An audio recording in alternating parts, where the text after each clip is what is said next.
नमस्कार। देखिए, gold loan देने वाली कंपनियां किस तरह फ्रॉड करती हैं। ये मीरा जी हैं, इन्होंने 11 अप्रैल को Capri global capital private limited company से लोन के लिए आवेदन किया और ये अपना गोल्ड लोन लेकर के गई वहाँ लोन लेने के लिए। जब उन्होंने उसकी गोल्ड की फोटोग्राफी करनी शुरू की एक ट्रे में रखकर, तो उन्होंने एक रिंग को जो नेकलेस था उसकी डोरी के नीचे रख दिया। जब इन्होंने कहा कि सर ये नेकलेस की डोरी के नीचे है, एक अंगूठी दिखाई नहीं दे रही, तो बैंक कर्मचारियों ने कहा कि जी कोई नहीं, जो आपका जो बिल बनेगा उसमें पूरे के पूरे 7 रिंग दिखाई दे जाएंगी, 7 रिंग होंगी। लेकिन जब उन्होंने इनको ये बिल थमाया तो इसमें 6 रिंग दिखाई, सभी सारी 22 कैरेट की हैं, लेकिन एक रिंग की उन्होंने घपलेबाजी कर ली कैप्री ग्लोबल कैपिटल लिमिटेड ने। ये भिवानी के मैम गेट के पास में स्थित है। फिर 14 अगस्त को इन्होंने अपना गोल्ड वापस लिया और तो उन्होंने बताया कि भैया आपकी तरफ 22,000 रुपये और ब्याज का बकाया है, तो 3,15,000 इन्होंने पे किया था। तो उसके बाद क्या हुआ, उसके बाद ये हुआ तो 22,000 के एवज में इन्होंने एक रिंग और एक कानों की बाड़ियाँ एक जोड़ी वो रख ली, बाकी इनका गोल्ड दे दिया। तो 15 अगस्त 16 को छुट्टी थी, तो 17 को इन्होंने IIFL में दोबारा लोन के लिए आवेदन किया। तो इनका 2,61,000 का लोन हुआ।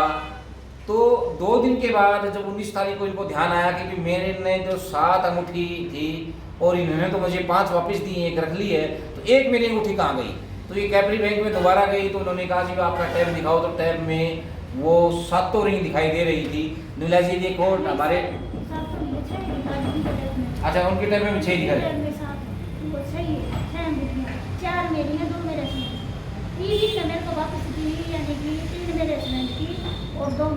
अच्छा 2 आपकी वापस दी, एक आपकी, आपके हस्बैंड की कितनी वापस दी? 3। तो आप देख सकते हैं एक अंगूठी का फ्रॉड हुआ। फिर 11 तारीख को इन्होंने 17 तारीख को इन्होंने IIFL से लोन लिया। तो जब 19 तारीख को ये दोबारा IIFL में गई तो उन्होंने कहा जी आपकी तो रिंग नकली है, तो 20-20 रुपये वाली हैं। जब लोन लेने के लिए जाते हैं तब तो 3-3, 4-4 बार वो चेक करते हैं अब ये असली है कि नकली है। तो इन्होंने नकली पर कैसे लोन दे दिया? बात ये आती है भी नकली अंगूठी पर इन्होंने लोन कैसे दे दिया 2,61,000 का। इसका मतलब तो ये हुआ ये सब मिले हुए हैं और मिली भगत से ये लोगों के साथ फ्रॉड कर रहे हैं। तो पुलिस अधिकारियों को चाहिए कि इनके खिलाफ सख्त से सख्त कार्रवाई हो, अन्यथा हम आप बड़ा आंदोलन करेंगे, कंपनी के ऑफिस के बाहर धरना प्रदर्शन भी करेंगे। और इसकी शिकायत आज मैडम मीरा ने कंपनी के उच्चाधिकारियों को भी की है, IG को की है, DGP को भी की है, राष्ट्रीय अनुसूचित जाति आयोग को भी की है। एक दलित महिला है, अनुसूचित जाति महिला है और ये कम पढ़े लिखे हैं, जिसके कारण ये अंग्रेजी पढ़ नहीं पाई और इनके साथ ये फ्रॉड हुआ है। तो आप भी जब लोन लेने के लिए जाएं तो गौर करें, आपके साथ भी इस तरह का फ्रॉड हो सकता है।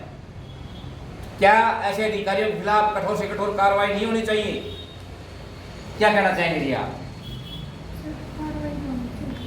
होनी चाहिए।